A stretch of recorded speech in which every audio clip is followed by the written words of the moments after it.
You talked about the young guys learning what it takes to play Kentucky basketball. You learn that. Yeah. What do they learn? What are they going to have to learn that you already know? Yeah, you just got to stay even keel. Don't get too high too well. It's a long season, and then obviously the fan base is the best, the biggest fan base in the country. So what comes with that is you playing good, you playing bad. Someone's gonna have something to say. So you just can't let anything get to your head. Just always work on the things that you can control, which is your energy, attitude, and other skill set, obviously. How much did you follow Kentucky's roster building efforts while you were going through the process? And did you know any of the guys beforehand? Yeah, I followed it. Every commit, every visit, I knew what it was. So I didn't know anybody personally, but I knew who everyone was. I watched them play throughout the season, but now I feel like I knew them really well. So played against some of them too. Any memories playing against Sel or Muhammad or anything? Yeah, I was Mo. Obviously, he's a physical, big. So I was excited when we got him. I thought that was a really good get, and I think he's gonna help us a lot. What he brought to Alabama was that toughness and that grit. So I feel like that's always good to have. And then Zell, he came off a ring. He's fresh off a ring, so I know what he is. He was a solid PG. He's going to bring that calmness to our group. So. When you look at the depth of this team, at least right now, we saw what kind of lack of depth in certain spots could do to a ball club when the knock goes down. What do you see out of the numbers that you guys have coming in? Sure, I see like 14, 15 guys that could play. So you love that really.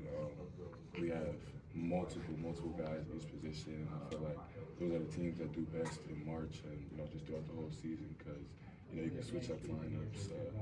You can keep teams uncertain of what you're gonna do. So we have a lot of talent.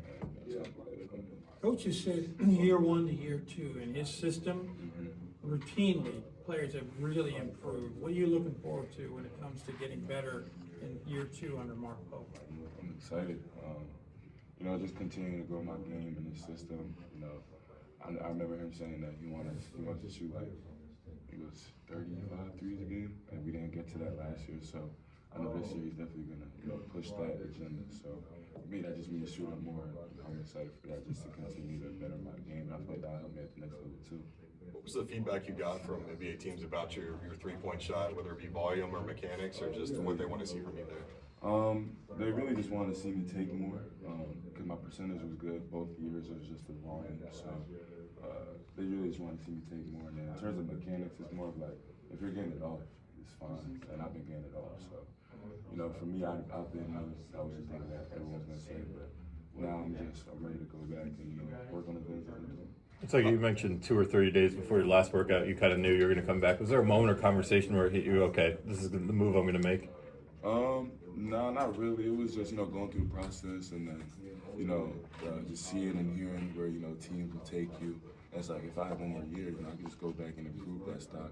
And on top of that, if I go back and we win the whole thing, everyone wins. So, that was kind of the biggest thing for me. And it just really felt like we had unfinished business. A lot of fans noticed that your hair was long in that video. Versus what was the story behind that?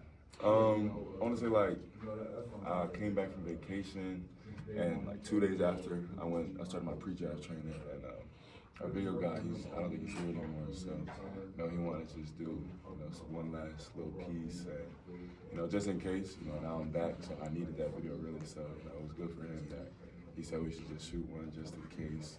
You do decide to come back. If you don't, hey, it's okay. But that was just a case type of thing. Did you film a goodbye one as well, or just the? No, I didn't. Well, speaking of the haircut, was it deliberate or is it just a hairstyle? Just a hairstyle. Well, it's kind of both. I wanted to just try something new, new era kind of thing. I had dreads for 4 years, so it's still my game back, but I just want to try something. Going back to the three-point shot and the jump from year 1 to year 2, how much of that with Pope is comfortability? And we saw Jackson last year seemed super comfortable right out of the gate, and everybody else was kind of catching up to him. Is that something you expect to make a stride into? I've been working a lot individually, and I feel like as well with being in Coach Pope's system, the confidence that he puts in his players, it's mainly you. It's how comfortable you are, you put the work in. So now it's like I know what I have to do. Like I know this is what's gonna push me to that next level. So it's just me going out there and doing it really, regardless of the system fits in or not. I just gotta go out there and do it. You talked about Denzel. How much have you seen of Jalen Lowe, and whether it be video or watching games of his? No, I've seen a lot, and then obviously just working out, playing ones with the guys, stuff like that. It's been really fun. Like both of them, they're like I feel like they'll really complement each other well because J Lo's a quick, shifty, speedy guard, and then Denzel he's calm, smooth. So it'll give defenses like two different kind of styles we got guards. Brandon said, trying to make it to the NBA just like everyone else on the team. And the conversations you had with him kind of going through the process helped a lot. What were some of those conversations? What were some of those things you were telling him about, hey, you got to do this if you really want to play in the big leagues? I mean, most of it was really me just telling him my experience and what I was seeing.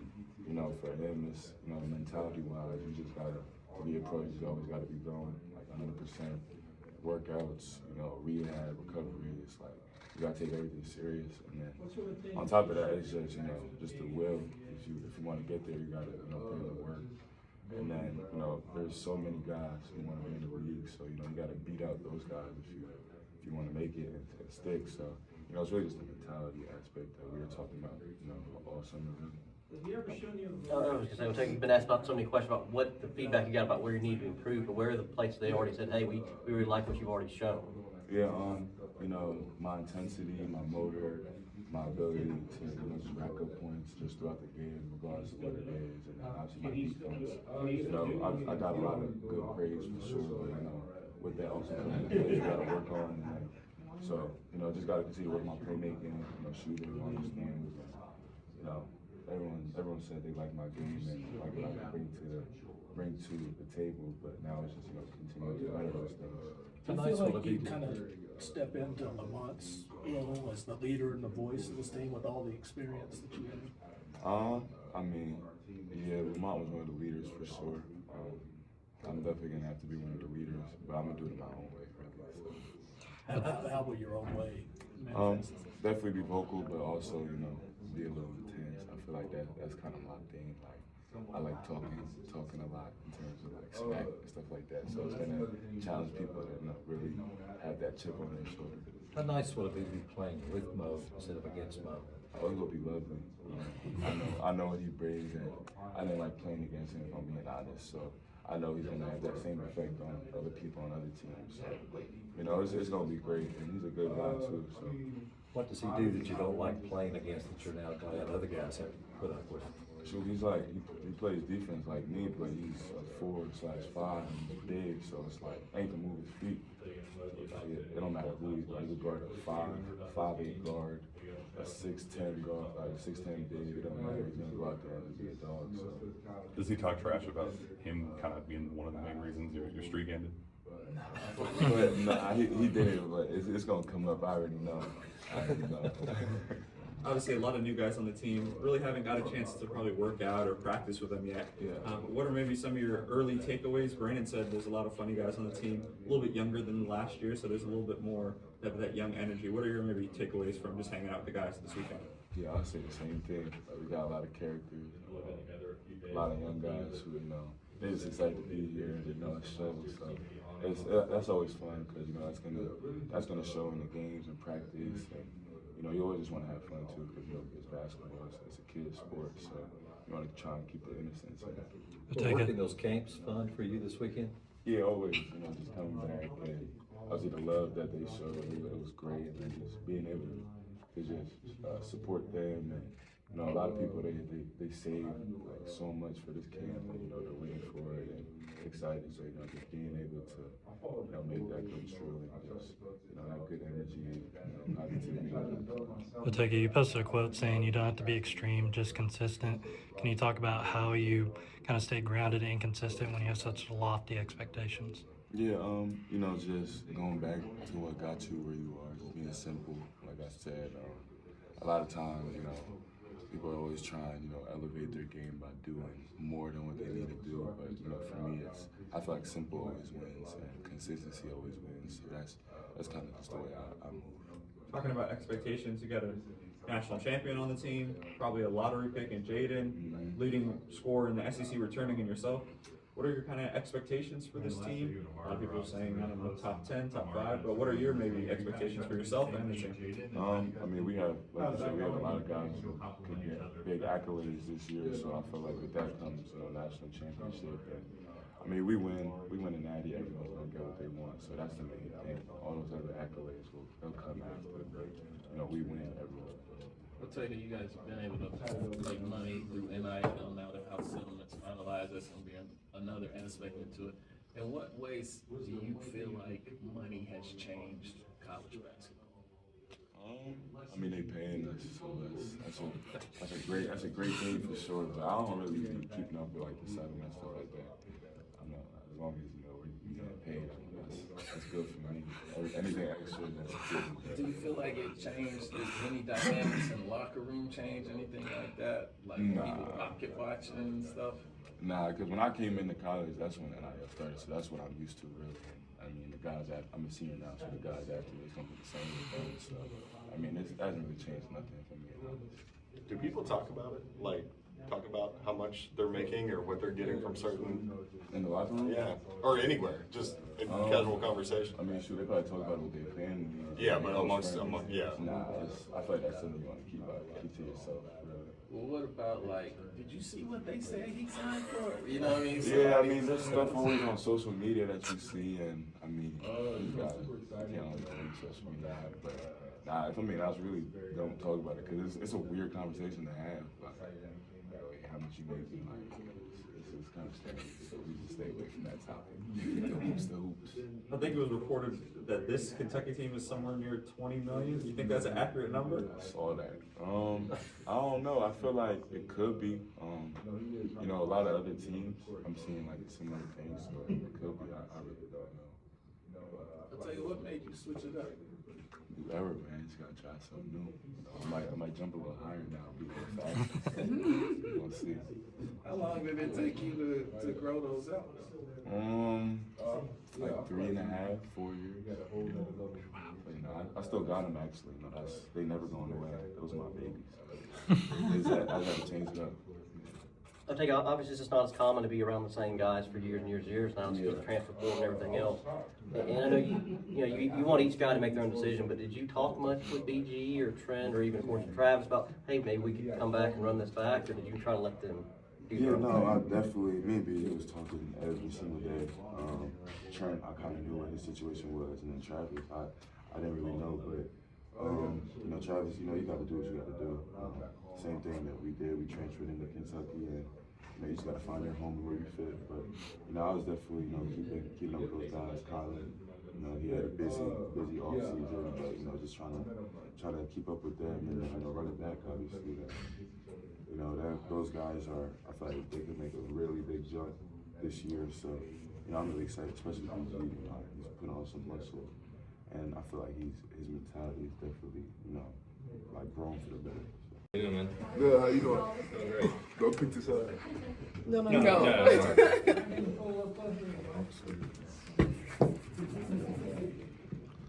Everyone ready?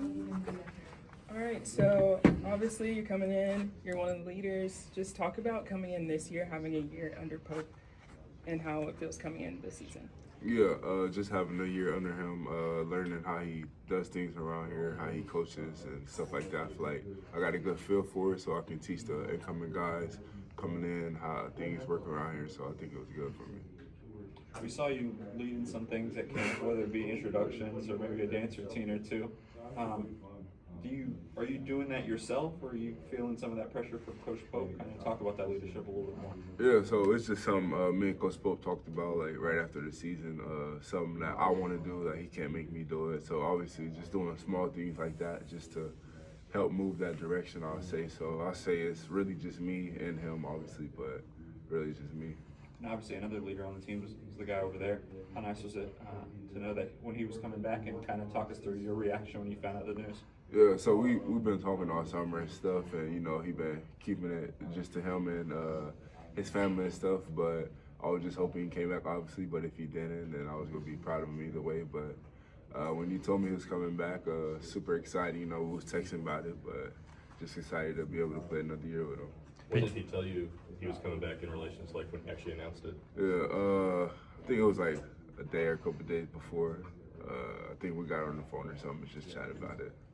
But yeah. Brandon, sometimes what could be best about you is some of your emotion. Also, sometimes what can get you in a little bit of trouble with some of your emotion. Yeah. Coach Pope talked about you kind of balancing that. How do you balance that between being emotional but not too emotional? Yeah. You know, it can be a good and bad thing, like you said. The good thing about it is just, you know, give my teammates feeding energy off of my energy, I'll say. And the bad thing, you know, I can get a little rowdy and cost my team texts and stuff, but it's nothing just personal or I mean to, but, you know, it's just a part of the game. But just, you know, just trying to control the bad, I'll say, more good. BG, we've seen a lot of videos over the offseason of you working out and stuff. What would you say you've personally improved on the most since the end of last season? Really just my overall game, I'll say. You know, just finding different ways to improve my game. Little things just like shooting. I was working on, you know, footwork, just stuff like that. Just my overall game, I'll say. Gotcha. This team has a national champion, lottery pick most likely, returning leading scorer in the SEC. What's kind of the ceiling for this team, and how far do you think you guys can go? Yeah, I think the ceiling very high. You know, the pressure gonna be on us again, but that's just a part of playing for Kentucky. I feel like coach and the staff recruited great guys. You know, and been hanging out with them. They're great guys, I say, but you know, I feel like we're gonna have a great year, fun year this year. Brad, looking back a year ago, were you really prepared for what Kentucky basketball was going to be like now that you look back? Were you really prepared for that? I mean, not really. You know, I was hearing about it a lot. People was telling me, but, you know, I was just like, I'm experienced for myself. But, you know, they wasn't lying to me. It is what they say it is. And just been good to me ever since I stepped on campus. So how do you kind of explain that now to the new guys coming in this year? Yeah, just, you know, telling them that BBN go show nothing but love. You know, when you're not playing as good, they still go love you. When you're playing great, they go love you, of course. But, you know, and I was just telling them about playing at Rupp. You know, it's just something that you never go forget, and they just gonna have to see it for themselves like I did. How different is the feeling coming in this year as opposed to last year at this time? I mean, y'all were all getting to know each other last year. Now you have, I mean, like Jackson was the only person who really knew what Coach Pope was like, but now you got returnees when you're welcoming in these new guys. Oh yeah, like you said, just be able to play for Coach Pope, and like I said earlier, just letting the guys know like how he run things around here, so they're not new to it. Trying to tell them the feel around here, showing them, you know, been here for a year, so I could tell them a lot that's going on around here. Amari took you under his wing last season. What are you looking forward to with the incoming freshmen? They're looking forward to working with you. Like, what do you take from Amari to working with them?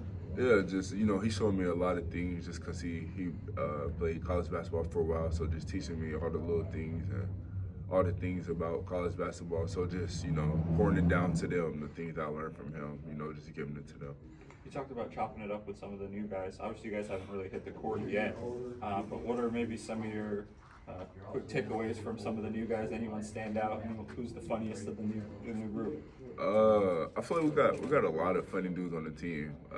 You know, we all not younger, but you know, but a little younger than last year's team. So I feel like we all got, you know, we all just energetic. I'll say that's what I learned. Everybody's just happy all the time. Another thing I learned, but I feel like we're going to connect real soon. So yeah.